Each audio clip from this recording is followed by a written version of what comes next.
It was the week before Christmas, and all through the house, a creature was stirring.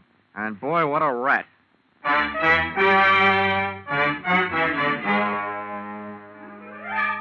This is another in the adventures of America's fabulous freelance insurance investigator, Johnny Dollar, starring Charles Russell.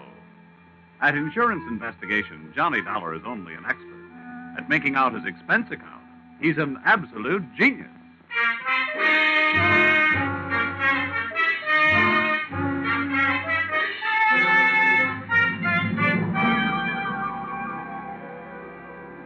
Expense account submitted by Special Investigator Johnny Dollar to Home Office, Industrial Insurers Incorporated, Hartford, Connecticut.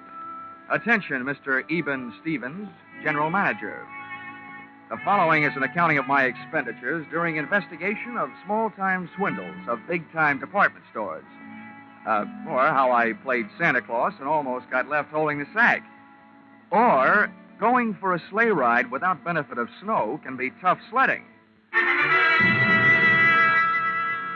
Expense account, item 1. $1. Tip to messenger who delivered this assignment writing by hand to my apartment. Thanks, Mr. Dollar. You have never been known as a fast man with a buck, Mr. Stevens, and I must say your note to me also marked you in my mind as an economist with words. Dear Dollar, our client, the Association of Department Stores of Greater Manhattan, has requested help on the following problem. A young man has been making the rounds of New York department stores during the current Christmas rush. Using his equipment and official-looking sales book, he goes to a business department, makes a quick sale on some large item, writes it up in his furious sales book, takes the customer's cash, and disappears. Enclosed find varying descriptions as furnished by victims to date, and check for your usual retainer fee. Please put a stop to this nefarious practice at once. Signed, Eben Stevens, General Manager. Expense account, item 2. $6.21. Train fare, Hartford to New York. Next morning at 7:03 on the Banker's Special. A train very cleverly named that because 75% of its load is made up of bankers. I sat among them in a parlor car, watching them limbering up for the day's chores, slowly shaking their heads from side to side and softly whispering, "No." We arrived at Grand Central at 9:20. The bankers got off and headed for their granite vaults. I got off and headed to face my stone wall. Expense account, item 3. 4 bits, cab fare to offices of the Association of Department Stores of Greater Manhattan. There, things got brighter right away. Her name was Judy Whitehall. Boy, how she'd been missed by the scouts for the Copacabana, I'll never know. I have been assigned to help you all I can, Mr. Dollar. What would you like to know first? Your home phone number. Oh, well, maybe we better wait until later for that. How many stores are there in your association, Miss Whitehall? We have 120 member stores, Mr. Dollar. Great. You know, in one department store, I'm the kind of a guy that can't find the glove department. And now I've got 120 stores in which to find someone I don't even know. Well, we do have the man's description. Yeah, as a matter of fact, we have a lot of descriptions, all slightly different. And the regular store detectives are all on the lookout. It's like looking for a noodle in a spaghetti stack. And all the sales personnel have been warned. It's beautiful. What's beautiful? Your face. Well, really, Mr. Dollar. Hmm? After all. Oh, yeah. Oh, yes, I know. Business. Well, before I start, maybe you'd better give me a letter of identification. If I spend all day moseying around department stores without buying anything, I can stand a good chance of getting picked up as a shoplifter. Right away. Follow me. All right. Oh, just a minute. Hello, this is Miss Whitehall. Oh, yes, Mr. Sandler. Oh, my, that's terrible. My goodness, that's awful. Good gracious, that's worse. Well, the insurance investigator is here right now, Mr. Sanders. We'll be right over. What's so terrible? Well, that man, the one we're looking for, he was in the Miller's store making a phony sale in the camera department. Oh, you also said it was awful. It was. A little girl picked up a camera and snapped his picture, and the man tried to take it away from her, and the girl yelled, and then her mother screamed. And what made it worse? Well, a store detective came running, and the man shot him. Then he grabbed the little girl, camera and all, and ran off. They called the police. Really? I can't imagine why.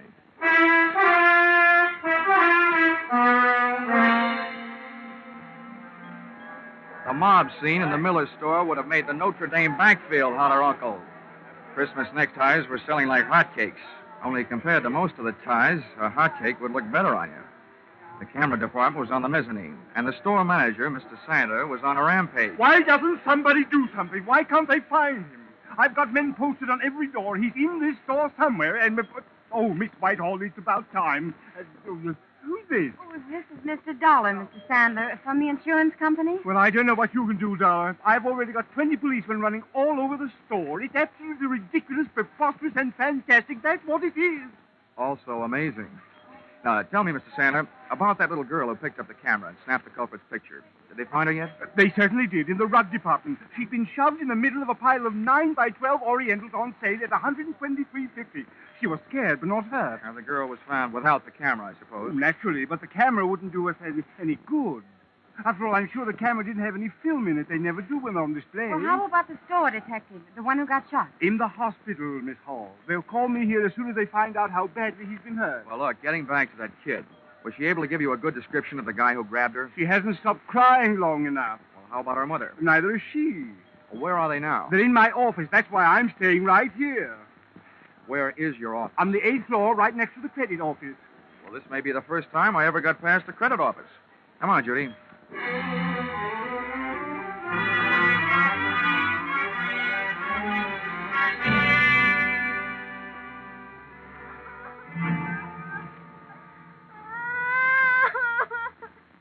Oh, Bobby, come on. Blow your nose.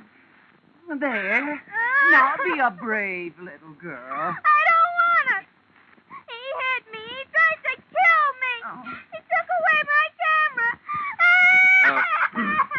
Let me have another try, Mrs. Jenkins. All right, Mr. Dollar, if you think it'll do any good. All right. Oh, come on now, Bobby. All you have to do is tell us what that bad man looked like. We'll get him, and then we'll fix him. Come on now, huh? I don't want to. He'll kill me. I'm beginning to think he's got a point. Okay, Bobby. Okay. Just a minute now. Oh, Judy. Here. Yes, Johnny? Looks like as a child psychologist, I'm nothing. At this point, I feel like telling little Bobby to go out and play with some old razor blades. Got any suggestions? Well, it is almost Christmas. Yeah. And one thing little girls don't want to do at Christmas is get in wrong with Santa Claus. Ah, gotcha. Good gal. Where do we find Santa Claus? In the toy department on the 5th floor. Well, give me about 5 minutes to explain things to Santa, and then bring Bobby down. All right. Oh, Bobby. What? Do you know what happens to little girls who make Santa Claus mad at them? Yes. What happens? They don't get to look at television before they go to bed. I mean, at Christmas, what happens? They don't get any toys. All they get is old sweaters and underwear. Well, listen, Bobby. This guy Santa happens to be a good friend of mine. What do you think of that? Tell him I want an air rifle. You would. Okay. I'll even fix it so you can tell him yourself. How's that? Just fine. Ah, good girl. Hey, where'd you get that blood on your coat? You got a cut? No, sir. That's from that bad man. I bit him on the hand. Okay, Judy. Here I go. Oh, and on the way down, maybe you better stop by the dog supply department and buy little Bobby a muzzle. If the kid doesn't like his looks, old St. Nick may get nicked.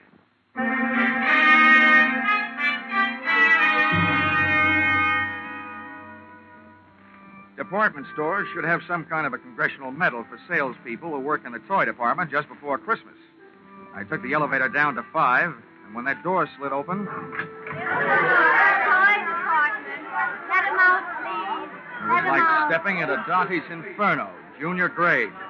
First, I got on a house phone and called Sandler, who was still in the camera department. He'd had word from the hospital. The store detective had died without regaining consciousness.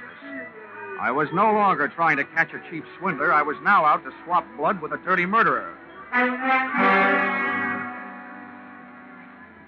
A line of fidgety kids led me to Santa Claus, sitting benignly on his throne. I had a short talk with him and a short wait for Judy and little Bobby.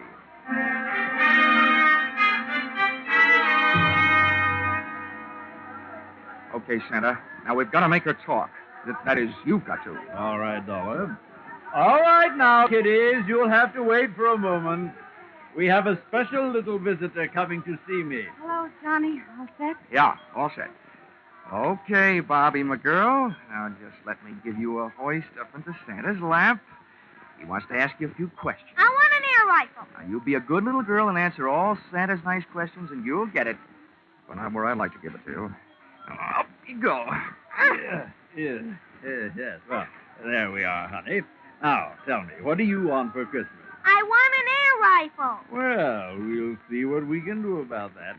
Tell me, have you been a good little girl? Yes, sir. Well, first we'll just have to look up your name in my little black book and make sure. Pretty good. All but one little thing. What'd I do? I didn't do nothing. Well, that's just it. You see, Bobby, I have a note here that today some people asked you what a certain man looked like, and you wouldn't tell them. Is that right? I'm afraid. I don't want to tell. They can't make me. Well, Bobby, maybe you and I had better talk this over. If you won't do something for us now, how do you expect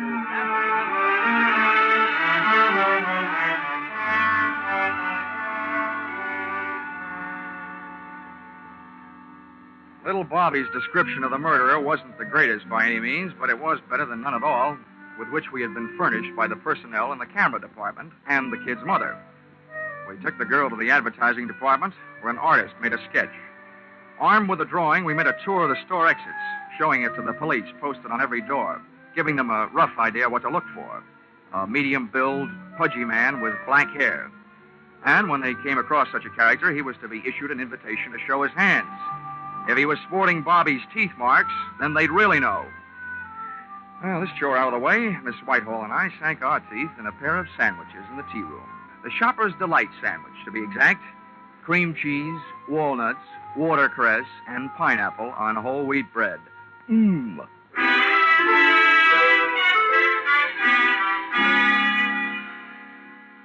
We found the store manager, Sandler, back in his office.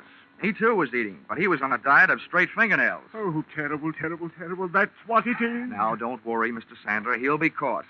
As a swindler, he might have gone on for years. But as a murderer, it won't be long, believe me. Oh, what to do? Well, I've got several ideas. And the first is to get out of your office and start at the top of the store and work my way down. They're already doing that, and not a sign of him. Well, I once found a mouse in a hayloft, so be not disencouraged. And a pretty little mouse she was. Oh, dear. Oh, please, try to relax, Mr. Sandler. Everybody's doing their best. Yes, I'm sure they are. It's just that I... Oh. Hello? Yes, this is Mr. Sandler. Oh, no. Where? How long has he been there? Hello? I'll be right down. What's the matter now? About an hour and a half ago, our store Santa Claus stepped out into the employees' restroom for a smoke. He was slugged from behind. When he came to, he was all tied up in a broom closet, and somebody has stolen his Santa Claus suit. They just found him. About an hour and a half ago. Judy, you know what that means? Oh, no. Oh, yes. 45 minutes ago, when little Bobby was giving Santa Claus the murderer's description, he was giving it to the murderer himself. Oh, good gracious. Instead of a kid's air rifle, it could have gotten us a revolver, size 38.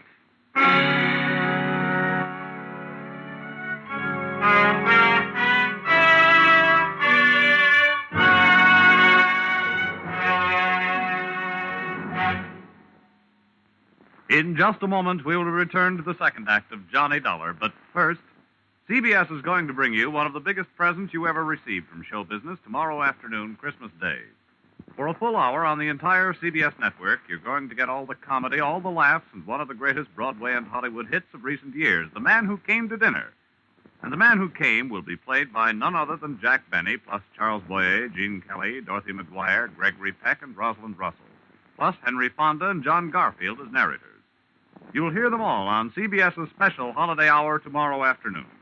Jack Benny, playing the man who came to dinner and breaking a leg, had to stay on and on and on.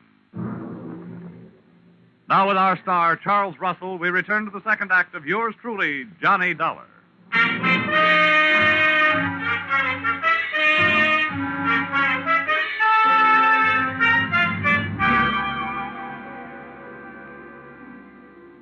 There's no place like a crowded department store for a fresh-made murderer to be on the loose. Especially one that's playing Santa Claus for a lot of rosy-cheeked little nippers. I headed back to the toy department. But when I got there, the cupboard was bare. Our lethal St. Nick had decided to give up his red flannel and white whisker hiding place.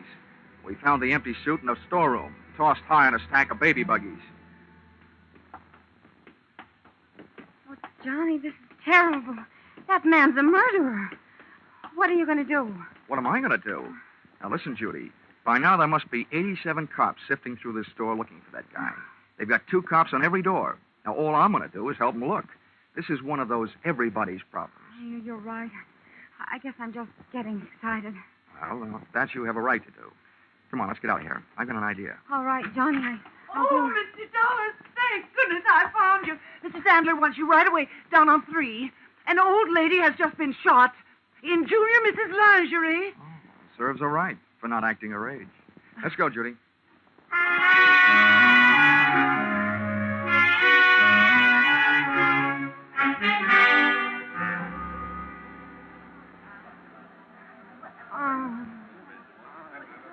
Right over here, Dollar. All right. Let him through, please. Let him... Lady, please stand back now. Well, Dollar, Yeah? congratulations. Before, this store was only going to sue that company of yours for $1 million. Considering what this shooting will do to our reputation, I'm going to make that $5 million. Mr. Sandler, keep your powder dry. First of all, it's not my company. And second, you can't sue them for something they didn't do. And third, you'd better get this poor old gal to a hospital. How badly is she hurt? And how did it happen? The doctor's on his way, and we've sent for an ambulance. This woman was lost out on the back stairway looking for the ladies' room. That maniac saw her coming toward him and ran down the stairs, firing over his shoulder. The bullet just seems to have grazed her left side. Pretty lucky. Where are the police? They're searching all over the store. Dollar, what are we going to do? This is terrible for business. Well, I suspect that any minute now, the cops will be telling you to do something that's going to be even worse for business. Close the store. Well, but close the store? Why, we're staying open late tonight. It's the last-minute rush. I'm just telling you what I think. I think the cops will double the lookouts on all the doors and make you close the store. Then they can go to work. We lose thousands of dollars. They can't make me close the store. If you stay open, you might lose a few more customers. The hard way. Where's that doctor? He'll be here any minute. Oh, Mr. Sandler. Well, yes, what is it? Well, they called up from the sporting goods in the basement. That man has been down there and held them up. And he took 4 guns and 6 boxes of ammunition. 6 boxes of... Oh, my. Oh, what's this going to do to our store? If you're not careful, it's going to turn your store into the world's largest shooting gallery with live targets. You know what I suggest, Mr. Sandler? What? Tell me what. Don't wait for the police to tell you. Close the store.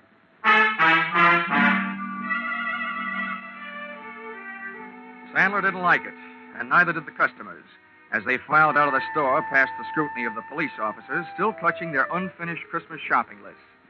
The process was slow, and while the customers were leaving, the clerks finished up their business, put the white shrouds over their counters, and they too filed out until the early night. The boys in blue, watching the doors, came up with several men answering the general description of our friend with a loose trigger finger, but none of them had little Bobby's teeth marks on his hands. That made it a 50-50 chance that Mr. Killer was still in the building.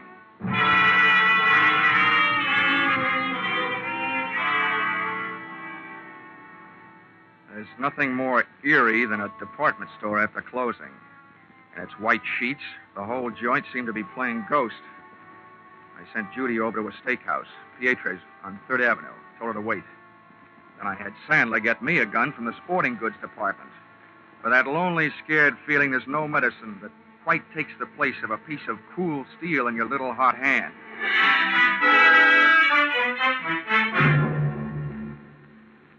The sergeant, in charge of the police detail, posted men outside all exits. The rest he took up to the roof with him. They were going to run the whole store through their burly blue sieve, floor by floor, counter by counter, inch by inch. Sandler stayed with me down the first floor. Just for fun, I thought I would start working my way up. Dollar, don't you think we should get out of here and leave this to the police? Well, I have several goosebumps that agree with you, Mr. Sandler, but I have a very dangerous habit of trying to earn my money. Oh, this is terrible. Now, look, every counter and post in this store is just the kind of hiding place a sniper would pray for. I get paid for this kind of work. You don't. Now, why don't you go out for a nice safe walk? It's my duty to stay here. I'm sticking with you. Okay. But remember, 2 of us give him twice as much to shoot at. No, you did. I had to go and open my big mouth. Get down.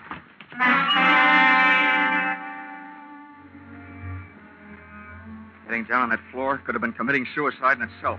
The killer's bullet had crashed into a showcase, and a sea of broken glass is a risky place to practice diving. Having to swim out of it was twice as bad, but that's what I had to do. Oh, Mr. Dollar. Now, Sandler, keep your head down. Bury your face in that glass, but keep your head down. Yes, Dollar. Tell me what to do, anything but get me out of here. I have a wife and 3 kids. Well, if you'll do what I tell you to do, your wife will go on having a husband, and your kids will still have a father. Yes, just tell me. I don't know exactly where that shot came from, but from the looks of this glass, it must have been from behind us. Now, I'm going to leave you and crawl over near those elevators. While I'm on my way, you rattle around in this glass. Let them hear where you are. Give me about 2 minutes, and then do something to draw his fire. What'll I do? Do anything but one thing. Don't stand up. I'll think of something. You'd better. But don't take any chances. No. But what are you going to do? Take some chances.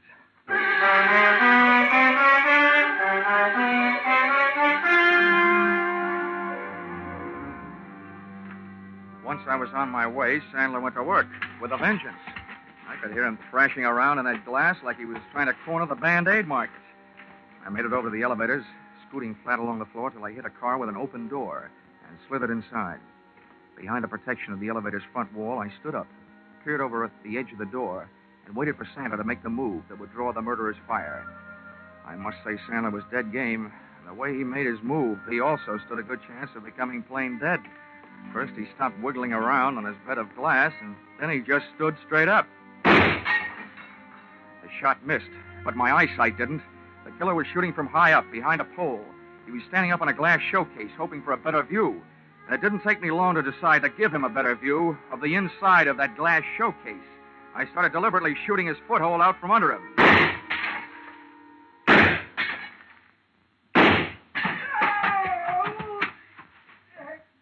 He was bleeding beautifully when he started to run, straight for the back of the store, firing as he ran.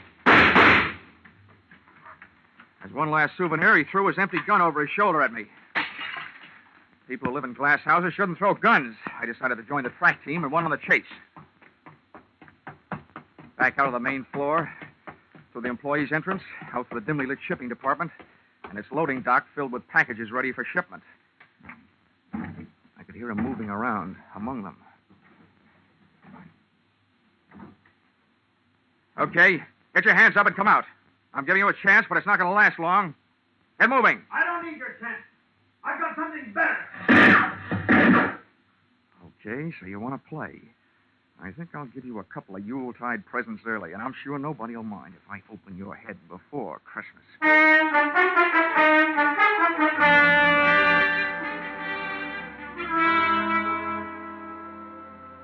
My hot-headed friend was hiding behind a high pile of wooden boxes ready for shipping. I grabbed a heavy, empty dolly, gave it a flying start, sent it crashing into the bottom box of the pile. Beautiful. The biggest crash since 29.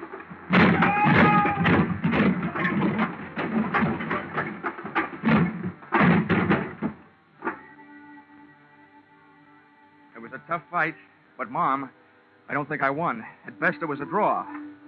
About the 15th time I belted him, he belted me right back. Oh. Then he got his hands on a hammer, laid it across the side of my head. Oh. I got the hammer, did the same for him, and made a hole in one. He fell squarely into a man-sized packing case lying at the foot of the packing bench. I was getting weak, dizzy.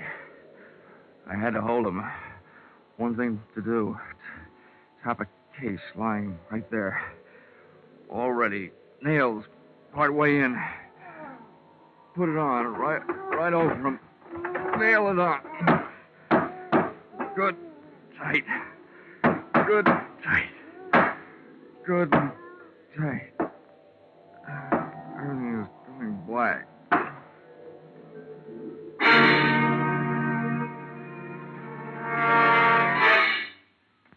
Then everything went white. Hey, corny as this may sound, where am I? You're in the hospital, Johnny, darling. But don't worry. It's only a slight concussion. They brought you here last night. Oh, I suppose I have a hammer-shaped hole in my head. No, darling. It hardly shows. Oh, how could it? These bandages covering it up. Well, at least I got him. You what, dear? I got him. The killer. You couldn't have. They're still looking for him. Oh, no. Oh, my gosh. What time is it? 11 in the morning. I gotta get out of here. Why? Johnny, please. Johnny, you're not supposed to get out. Oh, nurse!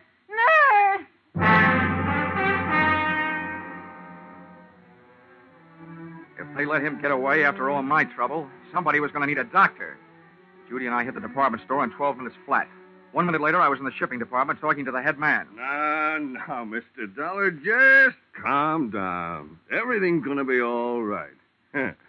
Now, exactly what is it you want to know? That big packing case, the one that was lying right here in front of the bench last night. Where is it? Oh, the great big one? Yes, the great big one. The one about 8 feet long and 3 feet wide? Yes, the one about 8 feet long and 3 feet wide. Well, there was something very peculiar about that case. You're telling me. Where is it? Well, this morning we came to work. The boys saw it all packed up, so they put it on the truck for upper New York State. Oh, no. Oh, indeed they did. But what was peculiar about it, even though they found it all ready to go, later on they found all the merchandise that was supposed to go in it lying around loose. It had never really been packed. Well, then quick. The least you can do is tell me where it went. Well, now that I can do. That box was the boss's big annual charity shipment of goods. That particular box is on its way to some of the unfortunates who'll be spending this Christmas away from home. All right, so where is it? By now, it should be at the New York State Prison, up in Arsening.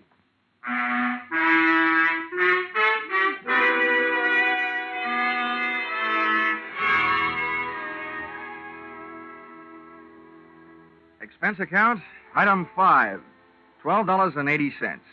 Dinner check at Pietro's, where I had asked Miss Judy Whitehall to wait for me the night before, and where I inadvertently stood her up. Although how a gal can stand up after eating $12.80 worth of food, more than I can figure out. Let's see. Expense account, item 6, $10. Medical supplies for those poor CBS sound men, Vern Surrey and Billy Gould, who had to break all that glass during the show. Expense account total, $511.50.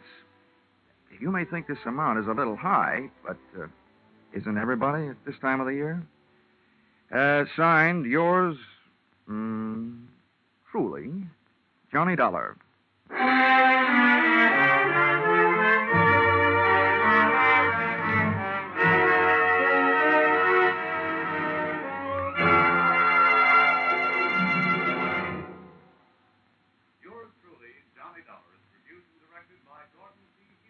Stars Charles Russell.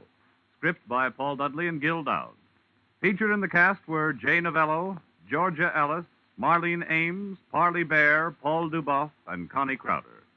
The special music is written and conducted by Leith Stevens. Your announcer is Bob Stevenson.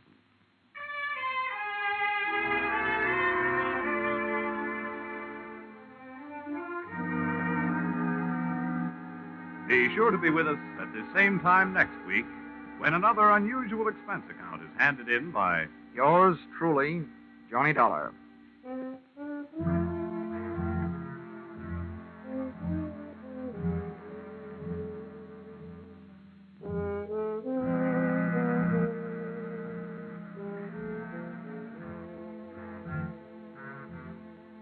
Those two pleasant gentlemen of music, Vaughn Monroe and Gene Autry, will be around with special Christmas music tonight on CBS. On his caravan, Vaughn will feature a medley of Christmas carols. And you'll hear the maestro and his band featuring Vaughn's new song success, The Jolly Old Man in the Bright Red Suit. Gene Autry will bring you Christmas music and the Christmas Eve story, Western style. Be sure to hear these two Saturday night CBS stars, Vaughn Monroe and Gene Autry, on most of these same CBS stations. Now stay tuned for Vaughn Monroe's Caravan, which follows on most of these same stations. This is CBS, where yours truly, Johnny Dollar, meets adventure every Saturday night. The Columbia Broadcasting System.